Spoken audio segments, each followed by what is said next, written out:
be free, strong enough to bring a feet, strong enough to be free.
Connecting the Dots with Dr. Wilmer Leon, where the analysis of politics, culture, and history converge. Good morning and welcome to the show. Privilege under pressure? Who pays the price? When Vice President-elect J.D. Vance invites Daniel Penny, the man acquitted in Jordan Neely's death, to join him at a national event, and Fox News praises Penny as an American hero, what message does this send? While no words were spoken directly, the actions, the optics are clear. They signal a normalization of violence against people of color and reinforce a dangerous narrative about whose lives hold value. Remember, folks, Black lives do matter, or at least they're supposed to.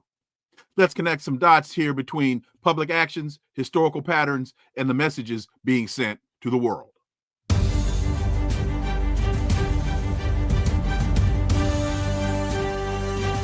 Connecting the Dots with Dr. Wilmer Leon, where the analysis of politics, culture, and history converge.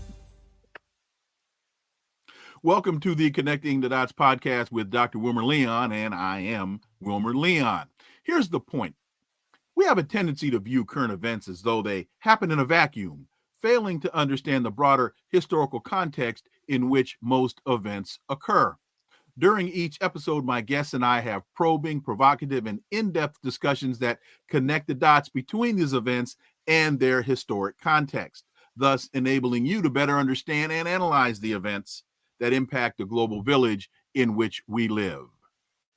On today's episode, the issue before us is a signal of normalization of violence against people of color is being sent by the incoming Trump administration, or is it being sent by the incoming Trump administration?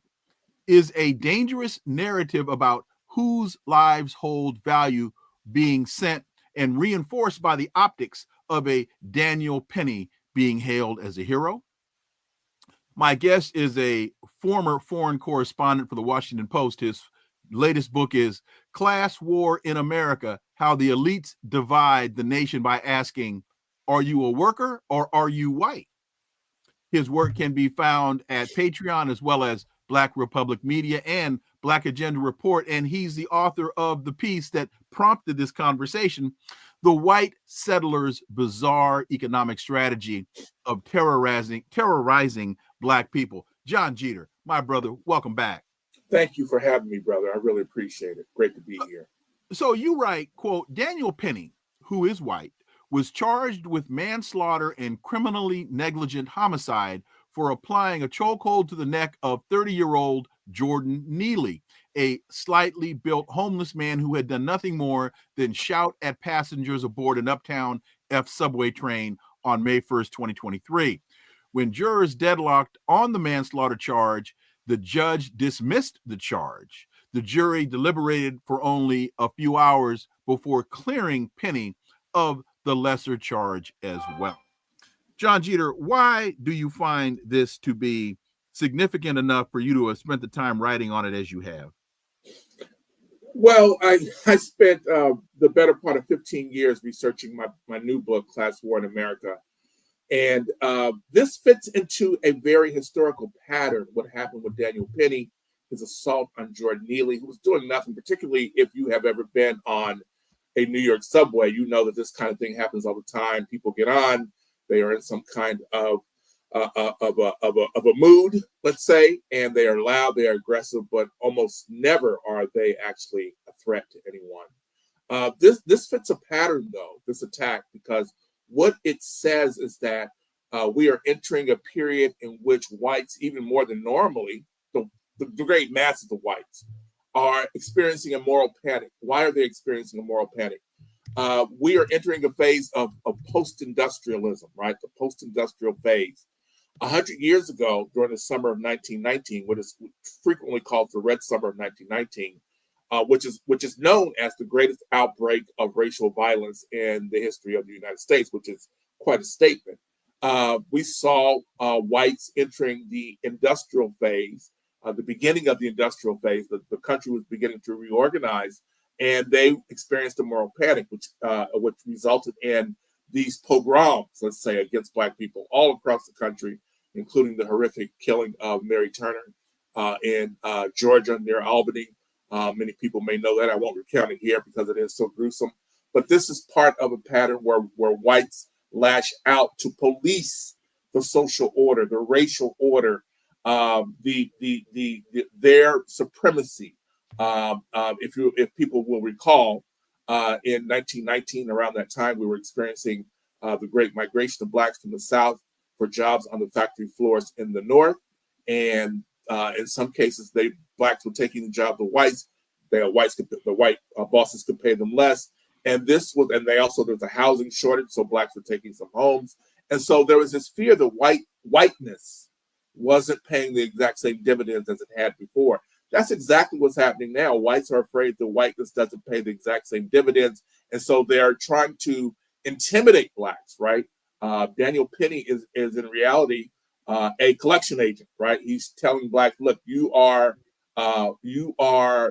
forbidden to move up on the economic ladder in the economic hierarchy, and this is the violence that we're seeing. I don't know this for a fact, but I'm going to research it very soon. I suspect that what we're seeing, particularly over the last 10, 15 years, is a period of violence against Black people that I suspect might even surpass what we saw in 1919, the Red Summer of 1919. I'm going to do some research on that very soon. I'll get back to you. Hopefully we can do a show on that. You know, Morpheus says, we were their slaves, and still we are not free until the empire folds. No justice until we are really free. You know, I don't know, John, that simply the folding of the empire is actually going to bring about the result that Morpheus is articulating here, because there was a time when we knew that the sun never set on the British Empire, and the British Empire set. But we're still dealing with colonialism. We're still dealing with neocolonialism.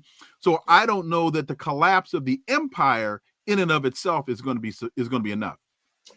Yeah, I mean the empire is collapsing as we speak, right? And it's very likely to be very violent, even more violent than what we've seen. I think there's every possibility that we're going to see violence worsen.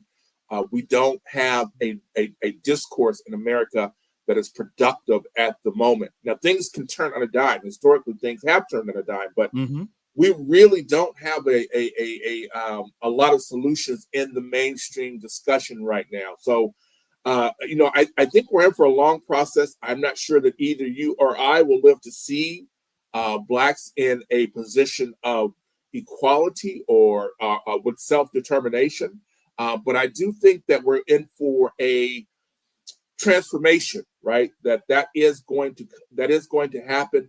How far it gets, I don't think anyone can say how far it goes. I would like to see, though, I would hope to see Blacks learn from what happened after the Great Depression and during the New Deal, where whites and Blacks did organize together tenuously, but we did organize together and we moved the country forward. There was a real modernization of the economy, and we really created together, Black and white working class people, we really created together the most prosperous middle class, most prosperous working class in terms of its density and its actual income.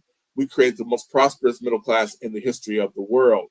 But of course, we retreated from that beginning in the 70s with the rise of Ronald Reagan and this understanding that whites are something apart. And so it's an uphill battle. I'm hopeful. I'm not optimistic for the near term, but I do think we're on the verge of something transformative. And empire probably, the end of empire is still probably quite some ways away, even though we're starting to see it begin to crumble now. You know, I like the fact that you talked about the United States created the greatest middle class, and you're absolutely right. And what also has to be articulated in that is the basis of racism in the United States also denied access to that middle class, starting at the end. Well, I'll just pick this point in time, starting at the end of World War I, when Black soldiers returned from fighting World War I, having made more money than many of them had made up until that point.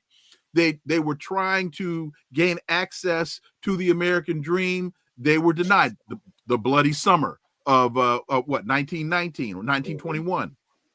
Then returning from World War II, again, access to income, more income than many of these soldiers had seen in a lifetime.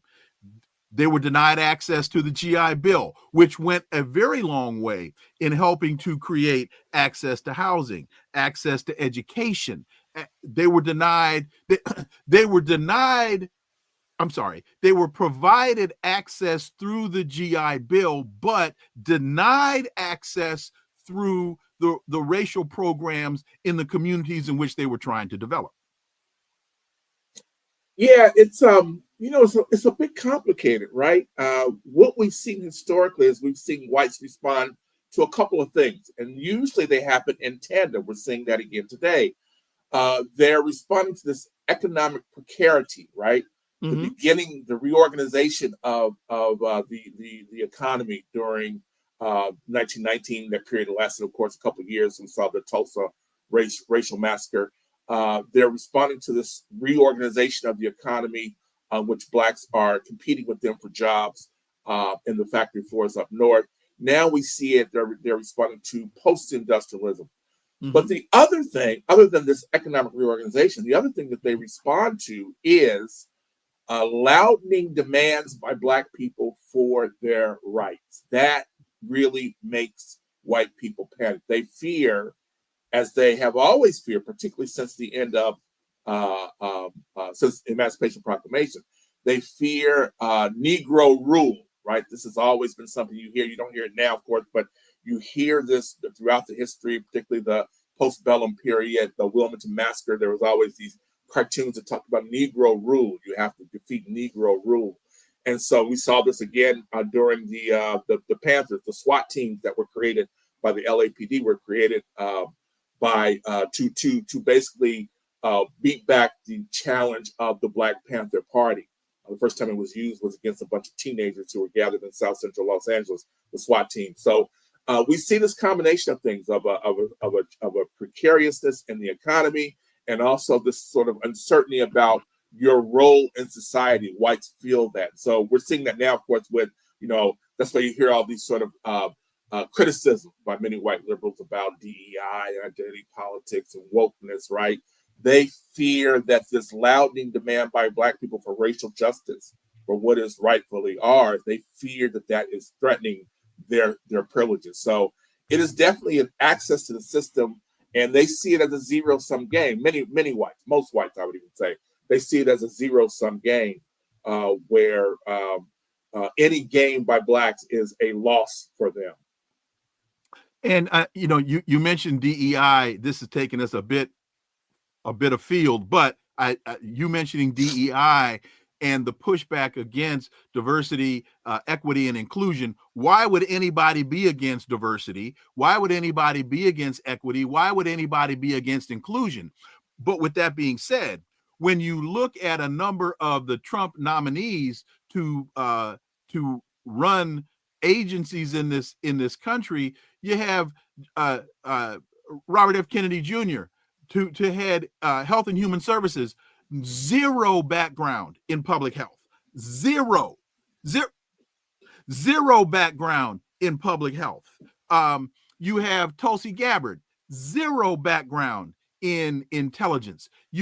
We can go Kash Patel, zero background in being Hedgepeth, the guy they want to put in head of the Department of Defense, zero background. So it seems to be okay when, instead of, I don't know what we would call the opposite of diversity, equity, and inclusion, other than just white privilege. But that's what seems to be at play here, and nobody seems to be really crying foul as Donald Trump wants to further promote and champion white privilege at the sake of DEI. Yeah, I mean that's what I think the mainstream media has missed about Donald Trump. What he holds out is the privilege, is sustaining or restoring the privilege of being white, right? That is his power, mission, right? Yes. And white people respond to that. And what they don't respond to, what they haven't responded to was Kamala Harris. I pronounce her name to this day. Kamala. Okay. What they don't respond to is her trying to basically hold out the same olive branch, extend the same courtesy to whites, right? They don't believe her. Trump has more credibility. He's more authentic in terms of restoring white privilege. So that's his raison d'etre, right? And the mainstream media doesn't seem to understand that, right? The Democrats could easily beat the Republicans, even with Donald Trump, if they were actually to include their broader constituency of Blacks and Latinos and working class people, and many of the working class whites, and paint a picture of a different America, a more inclusive America in which everyone can prosper. That is possible. It's the same without vision, the people perish. That's what's happening right now in the United States. But the other thing I want to say too is that we have created a society in which the jobs go to the whitest and not the best. And we have a lot of people, obviously, who have an investment in that society, who want to see that society see that prolonged, continue, right? Yes, right. And so this is where we are, right? It's a racial delusion. We have whites who signed this racial contract to misinterpret the world. Trump is sort of the grand wizard, like in the Wizard of Oz. He tells them, yes, we can have that world again. We can continue to be white into society, and of course we can't. We don't have the same economy that we used to. We have an economy that's dysfunctional. It doesn't provide the benefits to anyone, right? Not least of all Black people, but not even to whites. It doesn't provide the benefits to them. And so we're really sinking in our we're victims of our own delusions. Is what's happening. And I wanted to get to this point, these 2 points that Shelley made. Shelley says he was shouting that he was thirsty and hungry, and then, yes, hunger and thirst are more than a mood. And I understood your reference to mood, basically saying he was posing no threat was the point, that you were not diminishing his circumstance. You were and we're talking about Jordan Neely. You weren't diminishing Jordan Neely's circumstance. You were making the point, subtly making the point, he was really no threat to anybody on the train. Not at all. He was in mental distress. Yeah, I sort of didn't mean to pathologize him or insult him in any way. He was homeless. He was in mental distress. He was I believe I saw him on the train a few times when I lived in New York. He was a constant presence on the train. And again, people who ride the subway in New York understand that kind of thing happens all the time. There's seldom anybody. I maybe saw one event that was violent. I would describe as violent in the 8 years that I lived in New York City and rode the subway every day. I've been riding those trains since 1977, and the E and the F train out of Queens into Manhattan. I only experienced potential violence since that's over 40 years. Potential violence once. I was with my family and was able to, instead of confronting the violent individual, I was able to de-escalate and move my family away from the potentially violent incident. I've heard of circumstances, to your point, never experienced one. And so I want to get back to your piece here, because you write, indeed, jurors exonerating lynchers in a criminal court while the news media pathologize their victims is a feature of white settler jurisprudence and a hidebound American tradition. Although the egregiousness of Neely's killing sparked a glimmer of hope that Penny would be held criminally liable, similar to the white Minneapolis patrolman Derek Chauvin, who was convicted for murder for applying a fatal chokehold to George Floyd as he lay handcuffed and pleading for his life 4 years ago. And before you respond, John, let me say to my audience, folks, anybody that has not read a piece written by Jon Jeter, you're missing it, because this brother is brilliant, and I don't use that word lightly, and his writing is outstanding. Jon Jeter. First of all, the check is in the mail. Thank you. Try to cash it.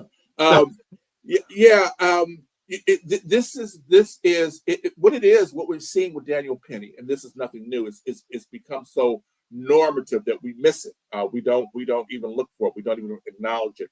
It's what the late Palestinian-born scholar Edward Said called Orientalism, right? Mm-hmm. Where we paint a picture of reality. We reproduce or misrepresent reality in such a way as to qualify oppression, colonization, neocolonialism as it is. Daniel Penny is the hero, the honest white man, as we would have called him 120 years ago or so. Jordan Neely is the Aboriginal, the menace, he's a rapist, he's violent, he's not very smart. And you saw all over social media, even with, of course, Donald Trump, what's his name? Penny appearing with Donald Trump and J.D. Vance. You see the celebration of the honest white man, the decent white man taking on the pioneer, taking on the savage, right? It's Orientalism. It's a deliberate misrepresentation of our reality in such a way as to qualify white supremacy, colonization, and oppression.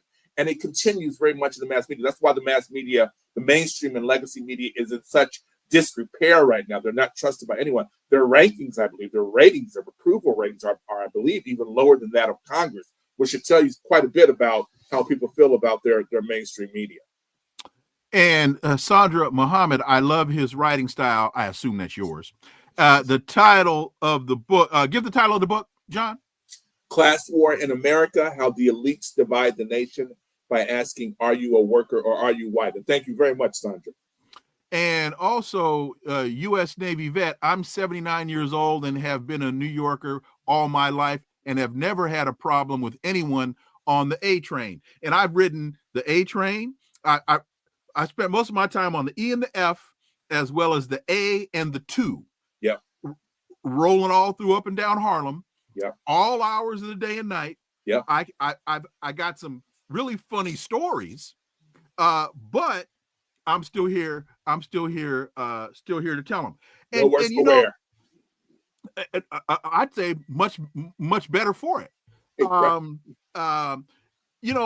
As you were talking about Jordan Neely and his mental state, then it made me think about Ronald Reagan and the deinstitutionalization of people with mental issues And the United States has never recovered from Ronald Reagan's policy to deinstitutionalize people and make it more difficult for people with mental issues to get help from the state, and I'll use capital S for the state.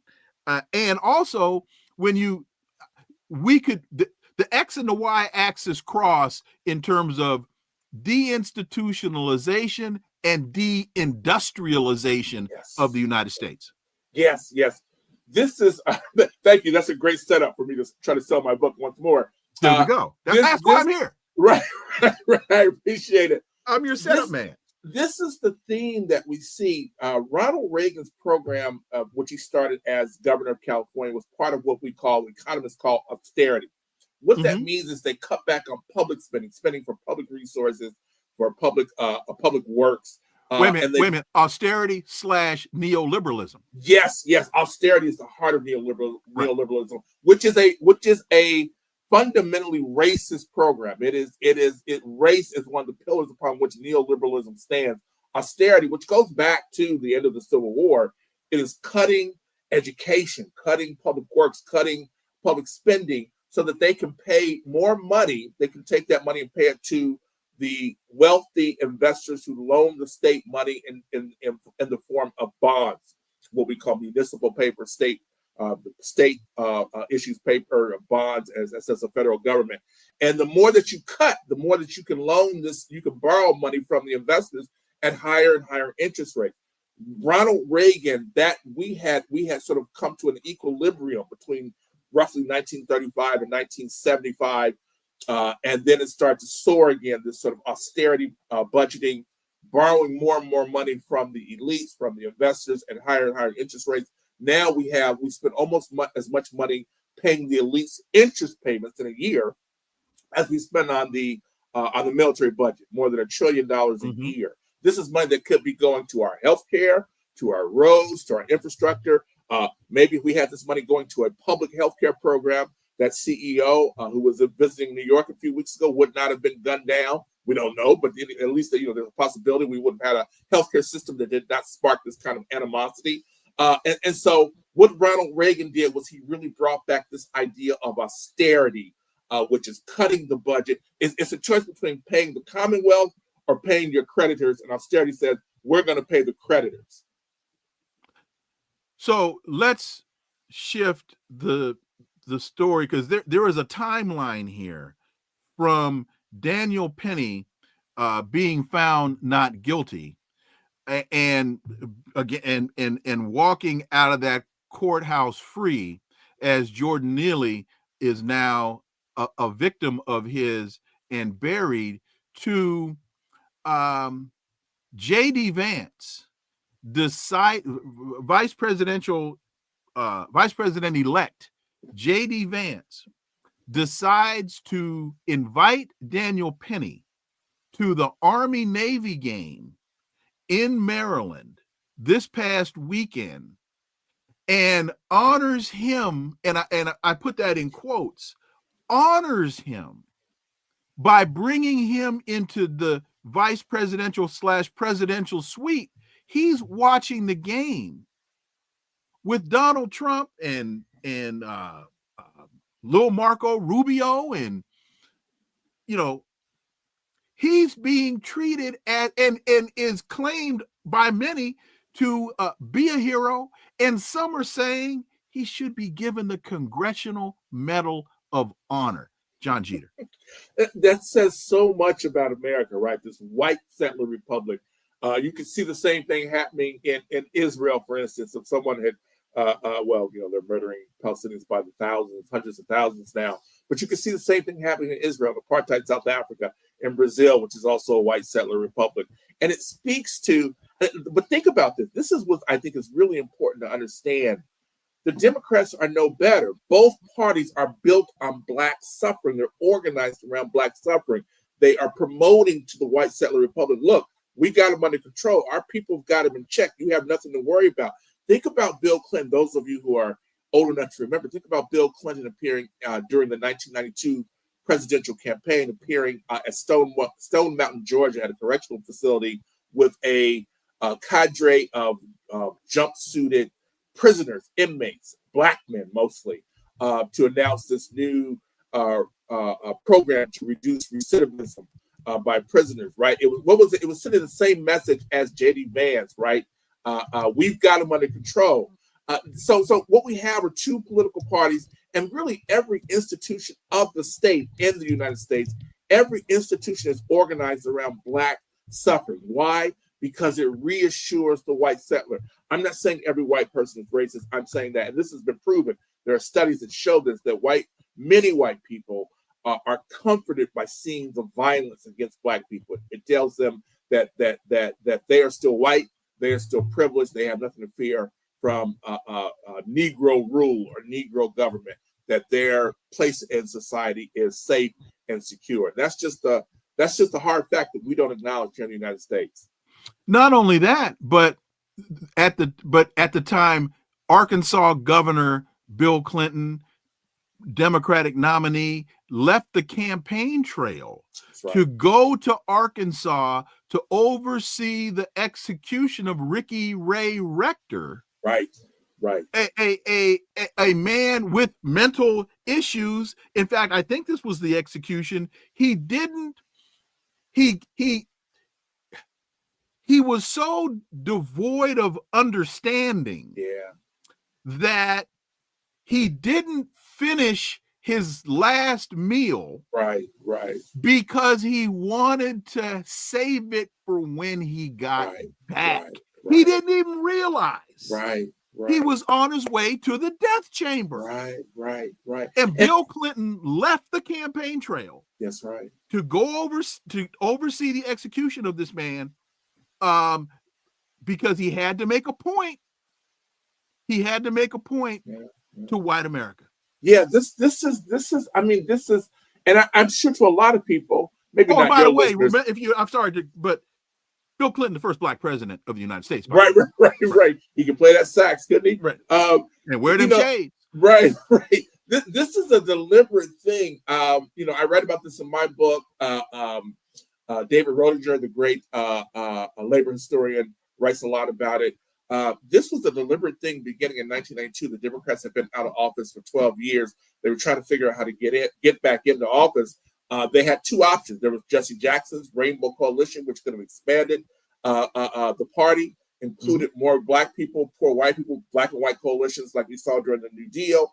Or they had Ronald Reagan's option, which was appeasing the white settler, demonizing Blacks, splitting apart that New Deal coalition. Very short-sighted. We're seeing that now that has, I don't know if it's come to an end in the Democratic Party's eyes, but it certainly has come to an end in terms of the Democratic Party being able to win presidential elections, right? You can no longer you can't just demonize your base and win these elections anymore, which is what Kamala Harris showed, right?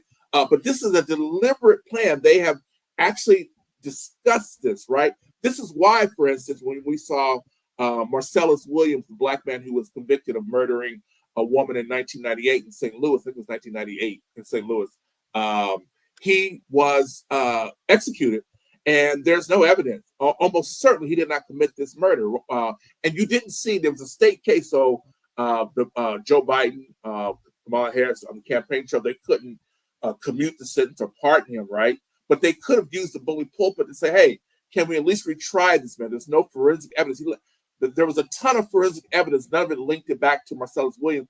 And the state of Missouri murdered him anyway. This is all to reassure whites that we are still in control. We still run this joint, right? We are still a white settler republic. It's everything we see, and it's so normative now that we just don't acknowledge it or recognize it. But it is the wedge between the working class in which the few can defeat the many, right? This racial wedge which keeps us from working together, and it's ruined everything. I hope the American people start to see that. I think they are starting to see that in plots, in small snatches. U.S. Navy vet writes, and I like this, Doc and Mr. Jeter, please let me ask you this. If it was a Black U.S. Marine, would Trump promote him the same way as Penny? Interesting question. He if it was a black U.S. Marine, he'd be in jail right now. I guarantee you. And more than that, I would offer you this, and I've heard many people say this, right? I would offer you this: if Daniel Penny had done what he did to Jordan Neely, if he had done that to a dog, if there had been a dog on the train that bit someone, right? And right. Daniel Penny did this, Daniel Penny would be in jail, right? Think about that. And if you think I'm wrong, well, you should think again. I'm glad. Well, and you make reference to that in your piece, and I think that's an incredibly salient point, because I say all the time, we hear the reference, they treated him like a dog. No, in too many instances, if you were to be found to have treated a dog like that, you would have been arrested and thrown under the jail. That's because right. So no, that's not just a often used quip. That's a fact. That's a fact. No question. So Ernest says, so Bill Clinton sacrificed a black person to solidify him becoming president? Yes, Bill Clinton did. And not only did Bill Clinton sacrifice a black person, but I was having this conversation with a really dear, very, very, very sharp friend of mine on the golf course yesterday, about Bill Clinton moving the party to the right, the Democratic Legislative Council moving the party to the right. And as a lot of the politics that we are experiencing right now, particularly as what was originally considered to be the left, is now Ronald Reagan would be considered a conservative Democrat today. That's right. Opposed, and Richard Nixon would be a liberal. Think about that. Thank you, Bill Clinton and Al Gore and many of the others that created the Democratic Legislative Council and moved the party so far right that you don't even recognize it anymore. That's right. Yeah. So let's continue on with this saga, because now we have today in Black Agenda Report, where your piece is also, Eric Adams and Daniel Penny make black people face the face of crime. Daniel Penny's acquittal was not surprising, and neither is Mayor Eric Adams' defense of Penny and law enforcement power being used against black people. Margaret Kimberly wrote this in Black Agenda Report, quote, "You have some Penny on that subway who was responding, doing what we should have done as a city." That's a statement by New York Mayor Eric Adams. Your thoughts? Adams is in a tradition which has strengthened, I think, since Barack Obama, a tradition of blacks seeking meritorious manumission by basically supporting the white settler, by basically denouncing the black menace. And the irony, of course, is that his patrons, his white settler patrons, have already turned on Eric Adams. Correct. He has the lowest.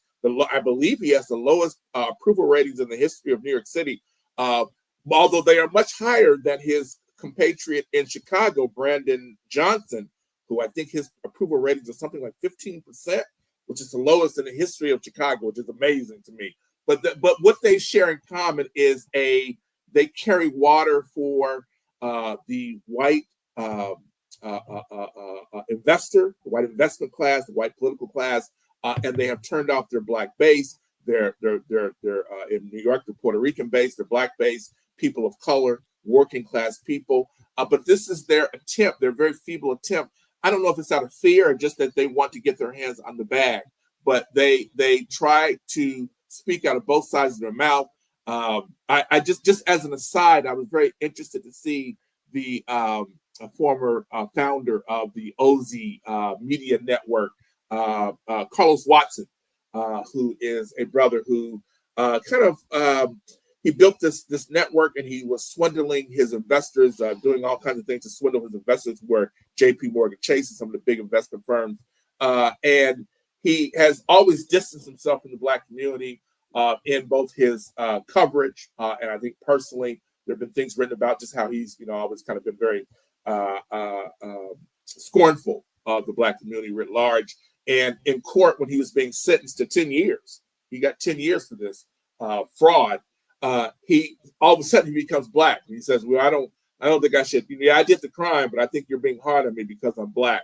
That's these neoliberal Negroes like Eric Adams. It's a judicial Johnson. lynching, Yes, according to right. Clarence. That's exactly right. This has continued. So we have these people who want to have it both ways. Either you're an enemy of the people or you serve the people, but you can't do both. And you mentioned demonizing your base, and this is something that from my experience and the reaction that I'm getting from listeners and viewers from either this show or from my XM show, when I start talking about Vice President Harris demonizing her base and running from her base, juxtaposed to Donald Trump, who stayed true to his base. A lot of folks want to assign a whole lot of rationale and reasons for why Vice President Harris lost. Oh, people didn't want a Black woman. I mean, Martians were involved in the election. They come up with all kinds, and they fail to appreciate the fundamental reality. She ran from her base.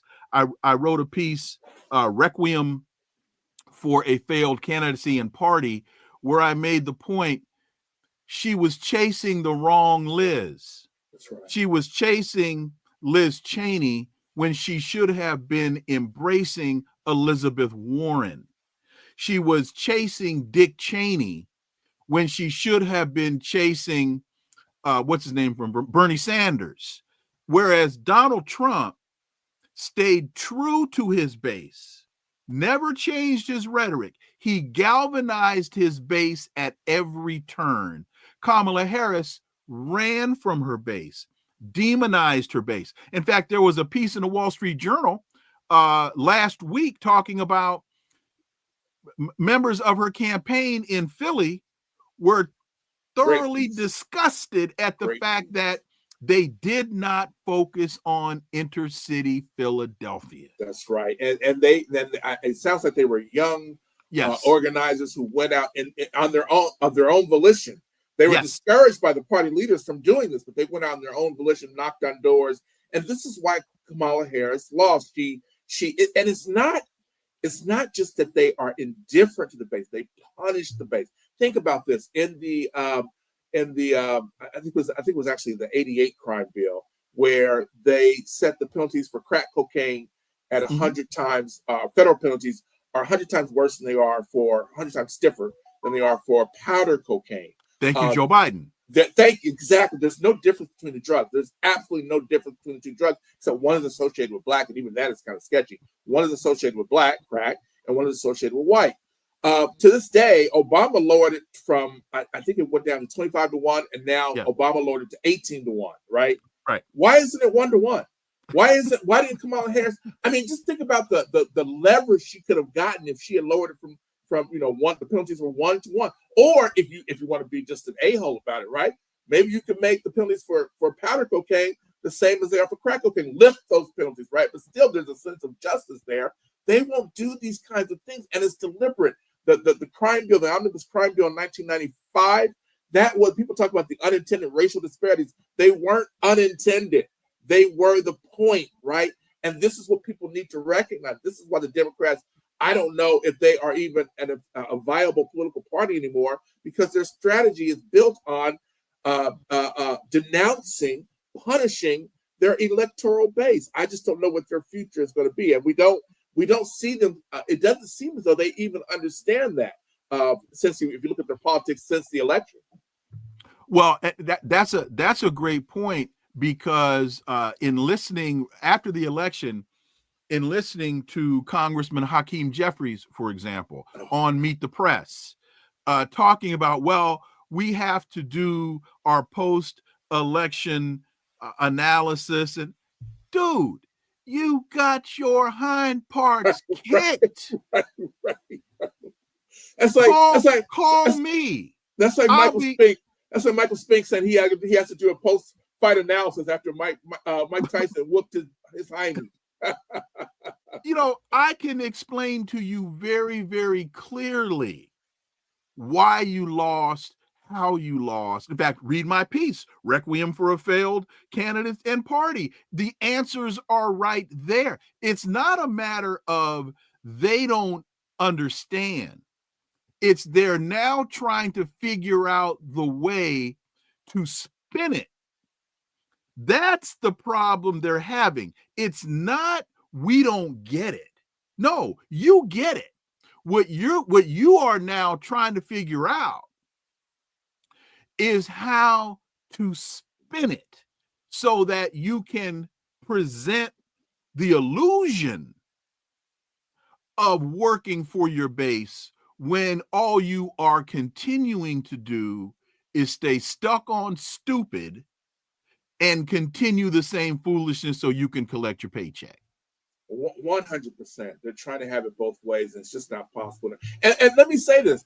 They've done a good job of pulling the wool over people's eyes for more than 30 years. I think, if you look at the past, the Democratic nominees since Bill Clinton, they've all run to the right. They've all ran against their base, with the exception maybe of Joe Biden because of what happened to George Floyd. His campaign was during the George Floyd protest.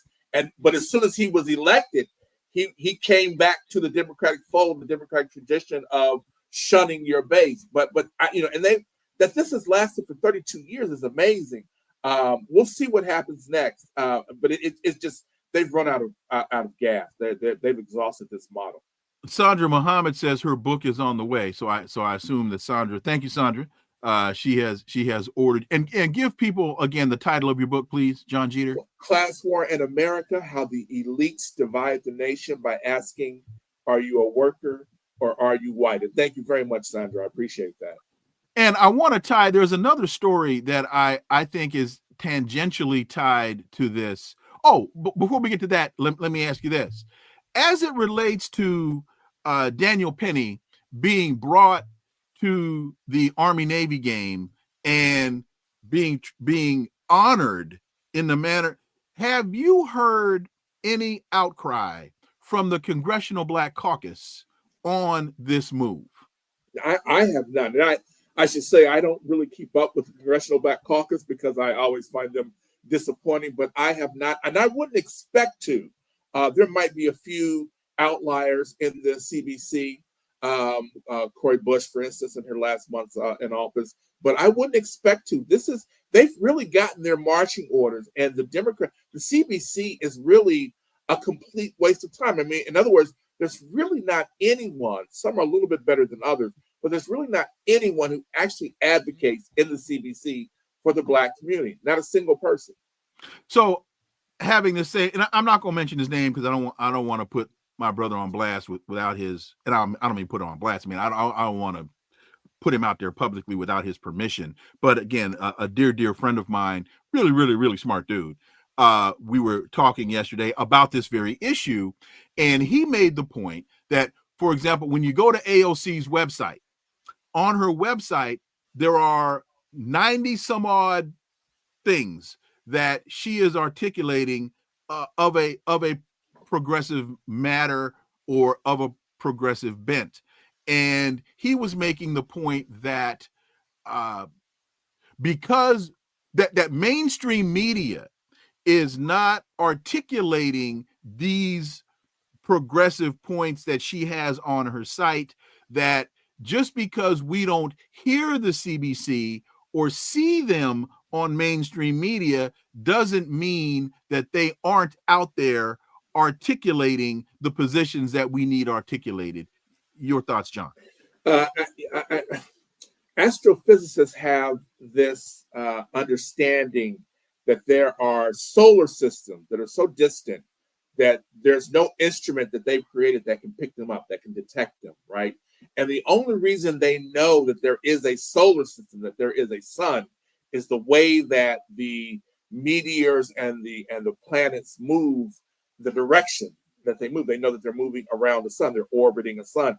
I would say that politics is very similar to this, right? We can't see what's happening but behind the scenes, but we understand by the way that they move that there is the radio waves, right? There is something the X-rays. orbiting. That's exactly right, and we know this because we know that the CBC, they support Gaza. They have supported sanctions against African countries for supporting or for allying with Russia, Vladimir Putin, right? We know that they are taking their orders from the white Democrats, who are basically taking their orders from Wall Street. We can see the way that they move, right? We can see where is the discussion about criminal justice reform, right? Since Joe Biden was elected, you don't hear it because they're taking the orders because they're about the bag and themselves. Coming on Meet the Press every once in a while, and being able to raise campaign donations because of that. But I do think this model again has come to an end. It just doesn't work anymore. I think most Black people, and you saw this. Donald Trump got, I think, 16% of the Black male vote. I would argue that a lot of that was a protest vote, right? It wasn't because we support. I didn't vote for anyone, but it wasn't because we support Donald Trump. It's because we don't support the Democrats and Joe Biden. And Roy makes the point, Michael Vick is proof that harming dogs in America leads to jail time. Roy, you're absolutely right. That's right. Ernest, I'm not sure I get your point because there seems to be a contradiction in your statement. Hakeem Jeffries is a traitor to our culture. I'm not sure which it is. I would tell you, based upon his position on Gaza, based upon his position on Haiti, I'll say he doesn't have the best interests of Black people at heart. I'll put it that way. And to your point about the other solar systems, I agree with that. In fact, one of the part of the discussion that we were having yesterday was I was making the point, just because AOC has these positions on her website, she folds every time Nancy Pelosi tells her that the position she's articulating is not going to be supported by the party.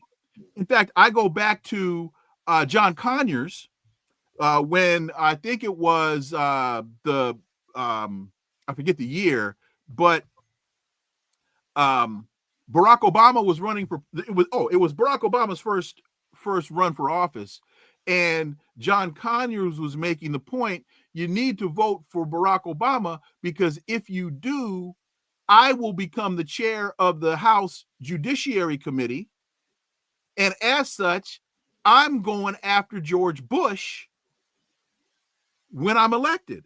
And Nancy Pelosi told John Conyers, no. You ain't got to go home. No, but you got to get the hell out of here. Right, we are not doing that. Right. So I think, that's another. So I understand some of the points that they articulate on their websites. I even understand some of the things the points that they make on the campaign trail. But so here's my point. When was the last time you saw the Congressional Black Caucus as a body hold a press conference and quote that brilliant Black philosopher Whitney Houston and say, hell to the no, Bobby, hell to the no. We are not going to support this move. We are not going to support more weapons to Gaza. We're not going to do it. As a body, we are going to stand together and say no. We are not going to support the United States trying to reinvade Haiti. As a body, we are not. If they did that, CNN, all of them would be cameras on, lights on, mics on, and what kind of impact do you think that would have on the narrative in this country? Oh, it would be transformative. The problem, of course, is that it would also be transformative for their re-election. The Democratic Party, Nancy Pelosi, they control the purse strings. And this is all part and parcel of this post-industrial era in 1992, as well as this new strategy that was adopted by, really an old strategy, but it was readopted, I guess, by the Democratic Party, of antagonizing Black people to sort of assuage the white voters. In addition, we saw the rise of Wall Street as the Democratic donor, replacing the labor unions, right? Organized labor. And so the Democrats control those purse strings. They don't have the direct connection. Black Democrats don't have the direct connection to labor unions, which they traditionally had, which was their power base for the radical Black power movement and the civil rights movement. And so it's really been this complete estrangement between the Black community, the working class Black community, and the people who we send to represent us in Congress and as with Barack Obama in the White House. And you know, to get back to it, I'm not sure what we're going to have to do, except that we have to self-organize. We have to start at the bottom, self-organize our communities, reorganize our communities around our issues. We need single-payer health care. We need a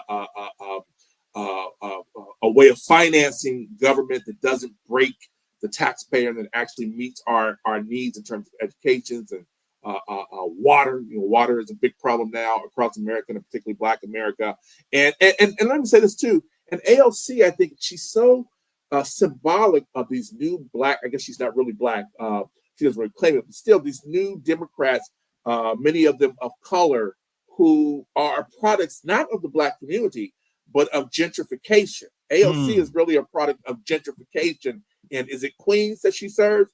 That's a gentrifying. I'm not sure what her district is in New York. Yeah, but she's a product of a gentrifying. She might be Brooklyn. Let me see if I can find out.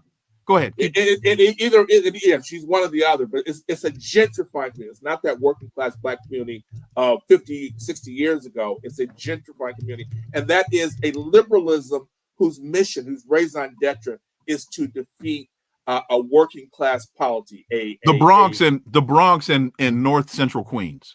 Okay, yeah.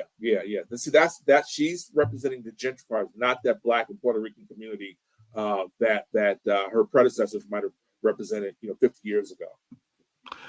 Kevin, thank you so much for that super sticker. Greatly appreciated. U.S. Navy vet, Dr. Leon, is America past post racism? Because Trumpers and the MAGA base believe so. In Trump circles, they say if Penny was a Black U.S. Marine, he would have been given the same so-called respect as Penny. Well, to what the MAGA base believes, if we're following their logic, then I can just start grabbing women in their private areas because they want us to do this. I wouldn't suggest you try that, bro. Let me say this: I won't try it today, and I probably won't try it tomorrow. I'll take it day by day. But so, and I think, and I know U.S. Navy vet asked this tongue in cheek, and they'll say anything. So they'll say anything.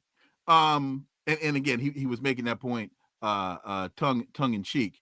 And there was another question here, which I think is a great Jon Jeter question. You touched on this, but elaborate. What message is being sent to individuals across the world when leaders elevate someone like Daniel Penny?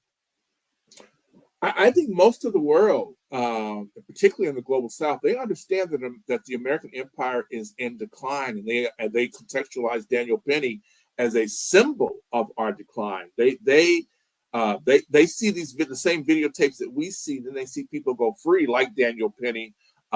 George Zimmerman, there was no videotape, but obviously a teenage kid armed only with Skittles who ends up killed by a grown man. They see this for the lunacy that it is, right? But we are signatories to this racial contract here in America, and we've normalized. These things are normalized here in the United States. We can't understand. Jordan Neely committed no crime. He committed absolutely no crime. Why is he dead? And that no one pays that penalty.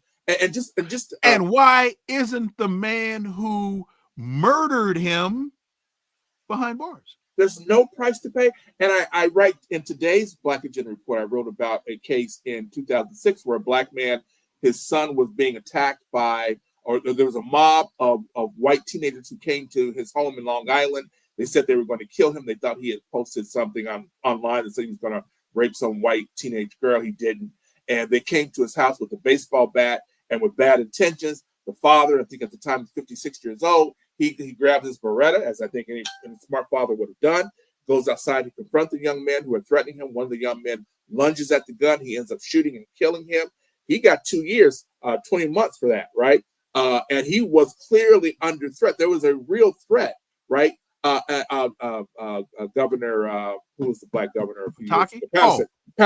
Patterson commuted the sentence. He only served 5 months. But still, he was convicted, and he was facing a much larger and imminent threat than was Daniel Penny. Why did he go to jail and Daniel Penny didn't? It's America. It's a white settler republic. This is what we do. And there's another great question here.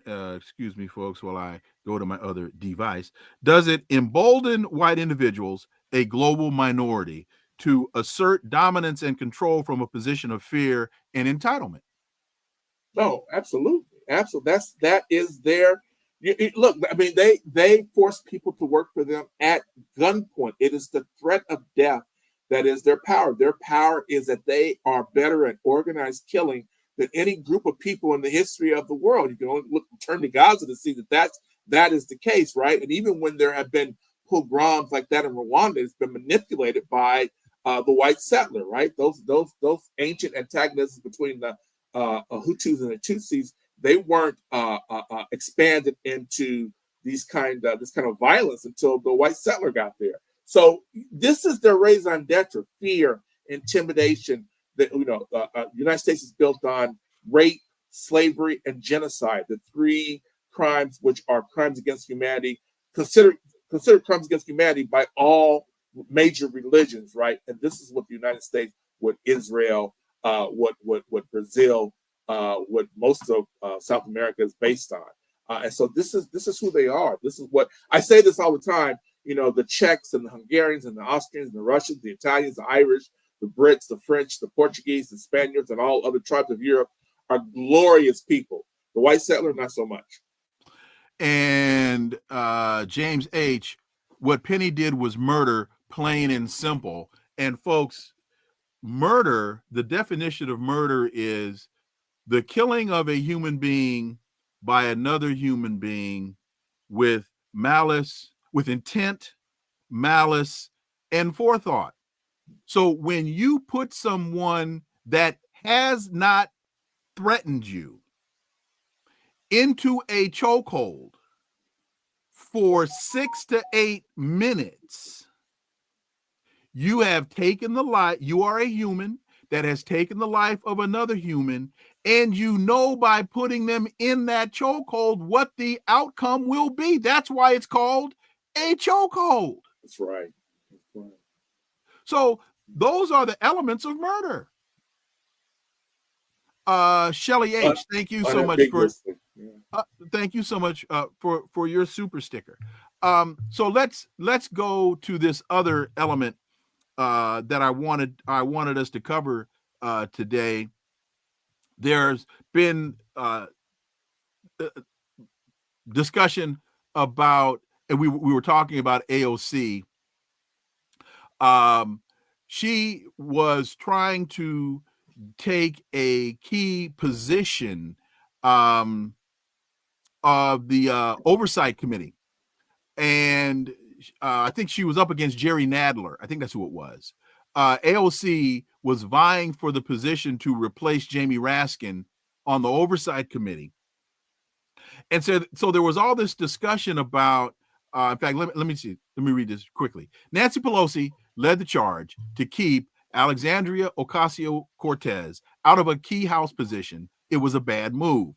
In both of these cases, septuagenarians passed the torch to sexagenarians when it came time to replace Raskin on the important Oversight Committee, an actual young person made a play for the role, 35-year-old Cortez. She's been denied this position. And one of the things that I found very interesting and wanted to get your take on, John, is this discussion is being put in the context of a generational divide, not a policy battle. They are merely, and I read a lot of articles on this issue. And so there's a lot of discussion about the old folks won't relinquish the bag to the young folks. But nobody's talking about AOC, that Nancy Pelosi's issue with AOC and the squad are policy based. This is merely a generational divide. Jon Jeter. Yeah, no, it's no question, and it shows that the Democrats have not learned their lesson from this election, right? That they're not trying to be more representative of their constituents. I'm not a big fan of AOC, but she is clearly more representative of her constituents, of the Democratic Party's constituency. That is this guy, is it Connolly? Is that his name? Yeah. Yes. Jerry Connolly. Yeah, clearly, right? Oh, that's who it was. It was Jerry Connolly. It was not Raskin. I think you said Jamie Raskin. Yeah. No, Jamie Raskin. They're replacing Jamie Raskin. Okay. I didn't understand that. And Connolly won the seat. That's ridiculous. And also, let me say this too. I think if it looks like a duck and it quacks like a duck, it probably is a duck. Let me say something else too. I think it doesn't get said enough. I've heard people say it, but I think it bears repeating. It's not just that it's generational. It's not just that it's a power grab by, like you say, these septuagenarians. And I think Pelosi is actually an octogenarian, isn't she? Right. It's not just a power grab by the established Democrats, right, to maintain power, to keep out the progressive ideas, even though AOC has been pretty much, I think, tame, right? Let's be very honest about this, right? I think it's always been clear that Nancy Pelosi and some of the other Democrats in office, and probably many of the Republicans as well, the Swedish economist who wrote An American Dilemma in the 40s, Gunnar Myrdal, he talked about Gunnar Myrdal. He talked about and Ivy Wells wrote about this as well, that American racism is a product of jealousy, great jealousy. I think it's very clear that Nancy Pelosi is quite jealous of not just AOC, but the entire squad, younger women.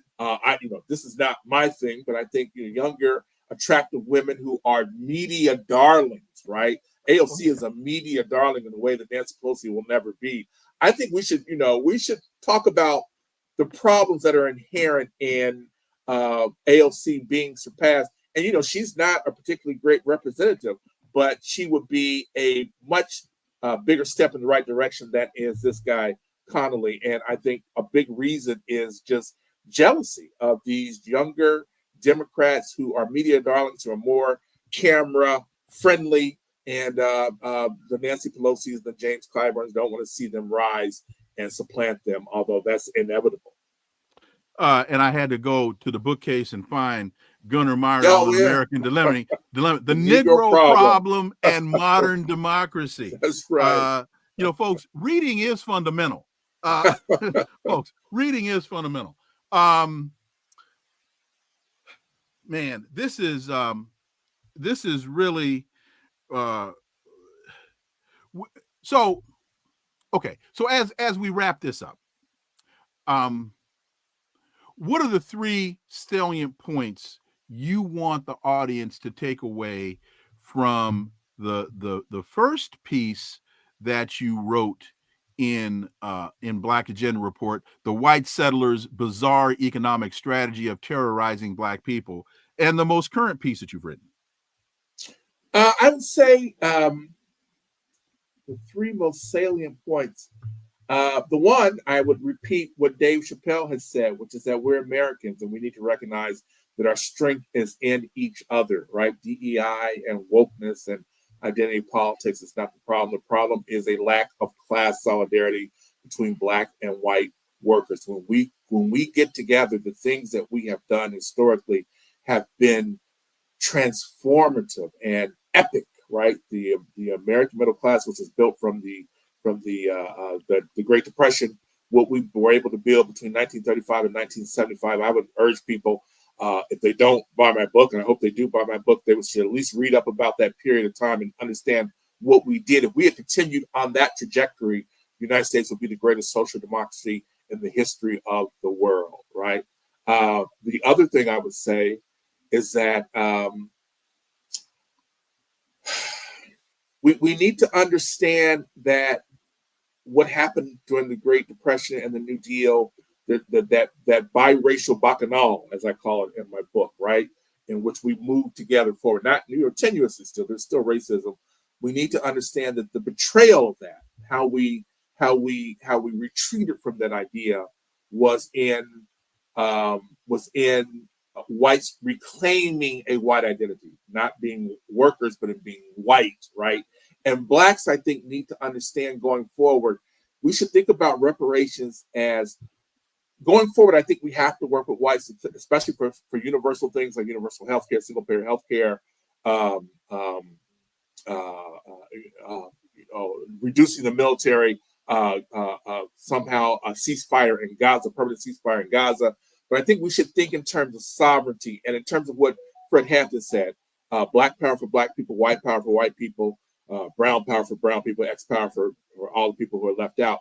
We should think about there's going to be a time, even if we move together and we achieve some of these things that we need, these objectives, we need to understand there's probably going to come a time when white people retreat to being white. We need to carve out some of this country for ourselves, community, economic development in our community, almost to wall it off from America, from white settler predation, right? That would be, I think, the second thing is just understanding that that's probably going to happen, right? And the third thing I would just say is buy my book. So that's my three things. and the title of the book again? Class War in America: How the Elites Divide the Nation by Asking, "Are you a worker or are you white?" And I tried to find it. I tried to put my hands on it quickly. It is somewhere in this room. Couldn't put my hands on it quickly. Oh, one thing that I wanted to, if you can give me just 5 more minutes. Of course. Okay. Well, because I have been, especially after having spent time with the brilliant Dr. Chantella Sherman, and wanting to be sure that people understand it's not, we tend to talk about this racial dynamic in terms of white people and Black people, but it is actually whiteness. It is a mindset. Yes. It is not inherent in either phenotype to react or think in a certain manner. That's right. It is a learned behavior. It is not innate behavior. It is learned behavior. So it is innate for a dog to bark when the doorbell rings. It is learned for a dog to sit when told. I just wanted to give a simple difference between innate behavior and learned behavior. So what we're talking about here is not white people. We are talking about the mindset of whiteness. No question. Again, Supreme Court injustice, Clarence Thomas. That is a mindset of whiteness. That's right. That ridiculous lieutenant governor in North Carolina that wanted to deny that sign-on that he used in the porn site was not him, but the idiot used the same sign-on just 2 days ago for a Republican committee meeting. So that's whiteness. Yes. That's not white people. Kevin says, y'all, the book is dope. Talking about your book. He's absolutely right. Thank you, Kevin. So I wanted to make that point, and then I had another point. But anyway, go ahead. I was just going to say very quickly to your point. I read about this in the book. There was a dock worker strike in 1894 in New Orleans, and New Orleans at that time were a lot of first generation immigrants from Germany, Italy, Irishmen. There was a dock worker strike. The unions were segregated, Black and white, but they went on strike together. They worked in tandem, and the ship owners told the white dock workers, who most of them were immigrants, newly arrived immigrants or fairly newly arrived immigrants. They told them, we'll work with you, but we won't work with those N-words, right?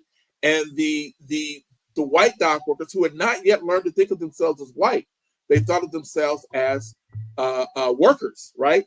They said, what are you talking about? You're not going to work. Well, we're all out here together, working together. And they won that strike for the most part, right? And that kind of solidarity lasted for another 20 years until those immigrants, and then I guess their children, learned to think of themselves as white. This is the issue, right? It's not white people, right? It's not, like I said, it's not the Czechs and the Hungarians and the Austrians and the Russians. It's this idea that you are white. Whiteness was created. I talk about this as well, and you can read it in Ted Allen's book, The Invention of the White Race, I think it's called. There were no white people here when the first Europeans arrived in 1619, right? There wouldn't be for another 70 years. This idea of whiteness is intended to be a scab, essentially, right? A scab on the body politic and a scab in the traditional sense of labor organizing. That's what the white identity. But white people, the European people, the tribes of Europe have done some glorious, glorious things. I write about a lot of them in the book, from Bernardine Dohrn to the Rosenberg. My God, Ethel Rosenberg. If Tupac had been a Jewish house mother in the 1950s, he would have been Ethel Rosenberg. That sister was bad, And so, I don't mean to denigrate white people, that they are innately evil or anything like that. Nor I want to exalt Black people simply because they're Black, right? Like people in the Congressional Black Caucus. It is this idea of working class solidarity that will get us through, that gives us a chance to win. And the final point that I wanted to make, and I was trying to see who made this point about the CBC having that all they want is their seat at the table. And I would throw out, using that analogy, I don't think they have a seat at the table. Right.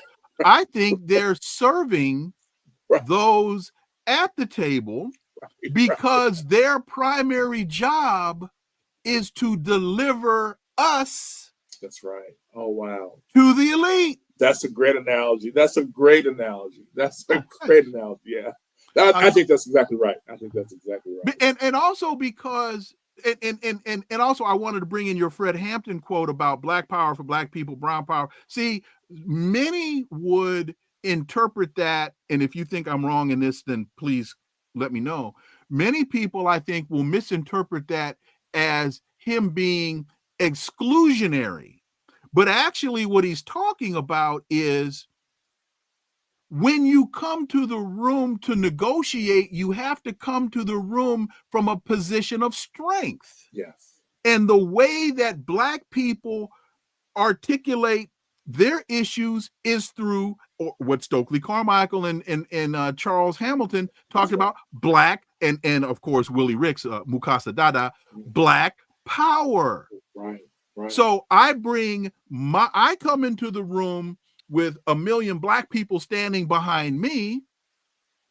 Cesar Chavez comes into the room with Black Chicanos standing behind him, and Bill Clinton comes into the room with a whole and from those positions of power, we then can find a common ground. When you try to negotiate from a position of weakness, it is not compromise, it is capitulation. That's exactly right.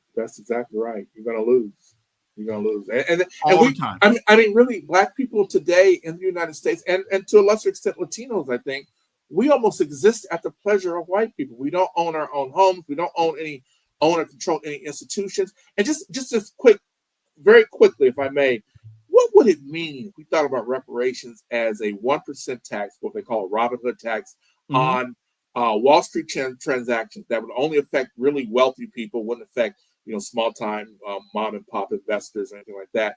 That would generate, the last statistics I saw would be about $700 billion a year. What if we use that to invest in the restoration of the Freedmen's Bank in Black communities all across the country, Southside Chicago, North Philadelphia, Brooklyn, Southeast DC? What if we use that money to restore the Freedmen's Bank and they were to offer low interest loans for student borrowers, for home mortgages, and not just to Black people, but to all people, right? This is a class-conscious idea of reparations to restore, to develop the Black community, which has always been denied to the Black community, right, in a way that is class-conscious, that lifts everybody up. This is the way we have to start thinking, right? This is the way Black people, and I think white people, working class people, have to start thinking. How can we lift up all boats in a way that doesn't center one tribe over another? My dear brother Jon Jeter, did we connect some dots today? I think we did. I think we did, okay. And quite well. Okay. Well, Jon Jeter, I got to thank you so much for joining me today, man. I really, really, really appreciate it. It is always my pleasure, brother. Anytime. And folks, thank you all so much for listening to the Connecting the Dots podcast with me, Dr. Wilmer Leon. Stay tuned. New episode tomorrow. Please follow and subscribe, leave a review, share the show, follow us on social media. You can find all the links below in the show description. Remember that this is where the analysis of politics, culture, and history converge, because talk without analysis is just chatter. And we don't chatter here on Connecting the Dots. See y'all tomorrow. Until then, I am Dr. Wilmer Leon. Have a great, great day. Peace. I'm out.